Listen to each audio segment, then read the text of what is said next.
June 18, 2018 started like any other day in Boulder, Colorado, but by evening it would become the scene of a tragic crime. A desperate 911 call shattered the calm as a man frantically pleaded for help. "Please, please help me, she's not breathing." The caller, identified as Scott Jones, was in a state of panic, his voice trembling with fear. On the floor of a trailer park office's laundry room lay 44-year-old Deborah Depinto, unresponsive. Paramedics rushed to the scene, finding her in critical condition. Scott's anxiety was evident. His wife of 2 decades, the mother of his children, was fighting for her life. He kept repeating that he couldn't live without her. Despite the medical team's best efforts, Deborah was pronounced dead at the hospital. But something didn't add up. She hadn't died of natural causes. What seemed like a tragic accident quickly turned into a full-fledged homicide investigation. This case would expose a tangled web of domestic abuse, control, and fatal jealousy. What truly happened in the final moments of Deborah's life? The shocking answers were hidden in a secret recording, a volatile marriage, and a desperate attempt to cover up the truth. The couple's life in Boulder, a picture of struggles and sacrifices. Deborah Depinto and Scott Jones had been together for 20 years. Their story began in 1998 when they met at a New Year's Eve party. At first, it seemed like a perfect match. Both shared a love for the Colorado outdoors and animals, particularly horses. Deborah was a hardworking woman, dedicated to providing for her family. She was employed as a chef in the food services department at the University of Colorado Boulder, tirelessly working to ensure financial stability. Meanwhile, Scott had a patchy employment record, often staying home to care for their 2 children. By 2018, their living situation had taken a downturn. The family had temporarily moved into a cramped travel trailer at a mobile home park in Boulder. This move, however, wasn't just about financial struggles, it was a sign of deeper marital issues. The once loving relationship had transformed into one filled with tension, resentment, and control. Neighbors later described Deborah as a kind, hardworking mother who sacrificed everything for her family. In contrast, Scott was seen as a man who had little direction, spending much of his time idle while Deborah carried the financial burden. These observations would later play a critical role in understanding what led to the tragic events of that June evening. The last day of Deborah Depinto's life, a brewing storm on the morning of June 18, 2018. Deborah woke up and went to work as usual. She had no idea that this would be her final day alive. After her shift ended, she returned to the trailer park in the late afternoon, exhausted but ready to take care of her household responsibilities. As soon as she arrived, tensions flared. Deborah and Scott began arguing. And this time, it was worse than their usual fights. Their teenage daughter, Mary, later recalled hearing their voices escalating. She didn't remember the exact topic of the argument, but she knew it was serious. Sensing the hostility, she distanced herself, hoping the fight would end soon. Scott and Deborah then moved their argument into the office's laundry room. Surveillance footage captured them entering together, but only Scott would walk out alive. Deborah, frustrated and exhausted, demanded Scott leave her alone, but Scott wasn't willing to let go. His controlling nature had reached its breaking point, and what happened next would be truly horrifying. A relationship marked by control and possession. Deborah and Scott's marriage had been rocky for years. Despite their long history, cracks in their relationship had been visible for quite some time. In 2014, Deborah posted a Facebook status that read "Relationship status, it's complicated," hinting at the turmoil brewing behind closed doors. Scott, on the other hand, was growing increasingly possessive. Friends and neighbors noted that he had a tendency to become easily angered and lacked impulse control. Whenever he was upset, he would lash out, verbally or otherwise. By 2017, their relationship had become unbearable for Deborah. She had begun seeing another man, hoping to move on from Scott's toxic grip. When Scott found out, he was enraged. His jealousy consumed him, and he began threatening Deborah. In one chilling text, he warned, "Ain't no cop or restraining order going to stop what's coming." These were not empty words. Scott's possessiveness had turned into a dangerous obsession, and he was willing to do anything to keep Deborah under his control, even if it meant taking her life. The crime, a shocking betrayal behind closed doors as their argument in the laundry room escalated. Deborah pleaded for Scott to leave her alone. "You can't force me to love you anymore," she told him, desperate to end the confrontation. But Scott was beyond reasoning. Overcome by jealousy and rage, he grabbed Deborah and began strangling her. She struggled, gasping for air, trying to break free. But Scott was relentless. As he tightened his grip, Deborah's life slipped away. The surveillance camera outside the laundry room didn't capture the crime, but the audio was clear. The struggle, the pleading, and then silence. Scott had done the unthinkable. For the next 47 minutes, Scott remained in the laundry room with Deborah's lifeless body. Instead of calling for help immediately, he was formulating a cover story. What excuse could he come up with to explain his wife's sudden death? Finally, he emerged, frantically running to their 10-year-old son. He grabbed the boy and brought him into the office, making him witness his mother's lifeless body. "She's not going to make it," Scott told him, hoping to use the child as an alibi. A web of lies begins to unravel when first responders arrived. Scott stuck to his story. He claimed that Deborah had fallen and suffered a medical emergency.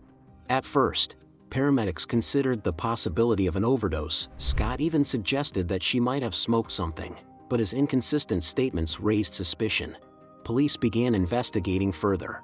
Speaking with neighbors and family members, they uncovered a history of threats and violence, including chilling statements Scott had made to friends. "If she tries to leave me, I'll whack her over the head and put her in the ground," he had once said. Investigators knew they needed hard evidence to prove foul play. Then, the breakthrough came. The trailer park surveillance system had captured audio of the entire attack. The truth was undeniable. Scott had murdered Deborah in cold blood. The chilling audio recording, the murder caught on tape, the most damning piece of evidence in the case, wasn't a witness testimony or forensic analysis. It was an audio recording. The security cameras at the mobile home park didn't capture video inside the laundry room, but they recorded everything that was said. When investigators reviewed the footage, they heard something chilling. The tape captured Deborah and Scott arguing, their voices growing louder and more intense. Deborah's frustration was evident. She wanted the fight to end. But then, the argument took a deadly turn. The sounds of a violent struggle filled the recording. Deborah gasped, trying to plead, but her voice was cut short. There was heavy breathing, thumping sounds, and then silence. For several minutes, nothing could be heard. But what was most disturbing was what happened next. Scott remained in the room for nearly an hour. The recording captured him whispering to himself, pacing around, and making frantic phone calls. He wasn't calling 911 yet. He was trying to figure out what to do. This recording was the nail in the coffin for Scott. There was no way to explain away what was on the tape. The murder wasn't an accident. It wasn't a crime of passion. It was premeditated, cold, and calculated. The aftermath, Scott's desperate cover-up after killing Deborah. Scott didn't immediately call for help. Instead, he began staging the scene, trying to make her death look like an accident. He splashed water on her face, hoping it would revive her, but it was too late. Scott's first instinct was to manipulate the situation. He went to find their 10-year-old son, bringing him into the laundry room. The little boy was confused and scared. He didn't understand what was happening. "She's not going to make it," Scott told him, likely hoping to use the child as an alibi or a witness to back up his lies. Finally, after nearly an hour, Scott dialed 911. His call was frantic, but investigators later noted that his panic seemed rehearsed. "She's not breathing. She's not breathing," he shouted into the phone. He insisted that Deborah had suffered a seizure or overdosed, but when paramedics arrived, they immediately found inconsistencies. There were no signs of an overdose. Instead, Deborah's neck had visible bruising, a sign of strangulation. Something didn't add up, and the police were determined to find out the truth. The arrest, Scott's lies fall apart. Scott may have thought he could fool the police, but investigators weren't buying his story. As they pieced together evidence, it became clear that Scott was lying. The security footage from the trailer park was the final blow.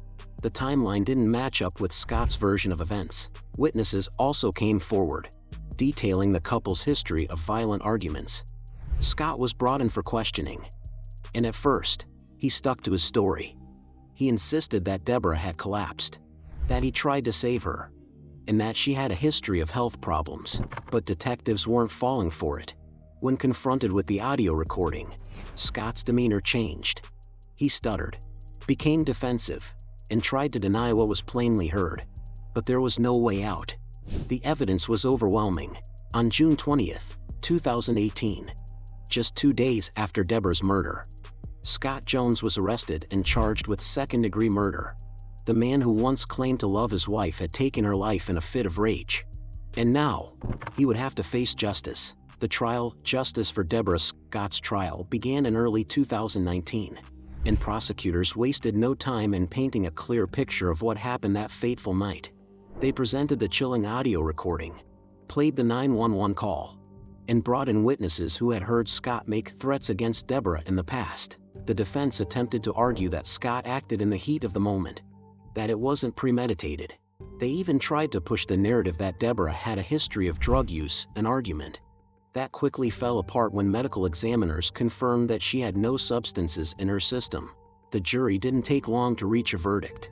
Scott Jones was found guilty of second-degree murder and sentenced to 40 years in prison. For Deborah's family and friends, it was a bittersweet victory.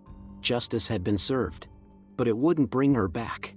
The lasting impact, a family torn apart. Deborah's death didn't just end her life, it shattered the lives of her children. Her teenage daughter, Mary, and 10-year-old son were left without their mother. Not only had they lost her, but their father was now behind bars. Mary later spoke about the pain of losing both parents in one night. She recalled the abuse her mother endured, wishing she had spoken up sooner. "I knew they argued, but I never thought he would actually kill her," she said in an interview. Deborah's family, including her siblings and close friends, started a foundation in her honor to raise awareness about domestic violence. They wanted to ensure that no other woman would suffer the same fate. Scott, now locked away in a maximum security prison, will spend the rest of his life reflecting on his actions. But for Deborah's children, the wounds may never fully heal. A tragic reminder, the reality of domestic violence. Deborah Depinto's story is more than just a crime case. It's a heartbreaking example of the dangers of domestic violence. It shows how quickly love can turn into control, and control into violence. Many victims of abusive relationships stay silent, believing things will get better, that their abuser will change. But as Deborah's case proves, sometimes waiting can be fatal. If you or someone you know is in an abusive relationship, please seek help. There are resources available, from hotlines to shelters, that can provide protection and guidance. No one should have to suffer in silence. Deborah Depinto should still be alive today. She was a hard-working mother, a kind soul, and a woman who deserved better. Her story serves as a reminder of the importance of speaking up, seeking help, and recognizing the warning signs before it's too late. What do you think about this tragic case? Could Deborah's murder have been prevented? Let us know in the comments below. And if you found this video informative, don't forget to like, subscribe, and hit the notification bell so you never miss an update on true crime cases like this. Thank you for watching, and stay safe.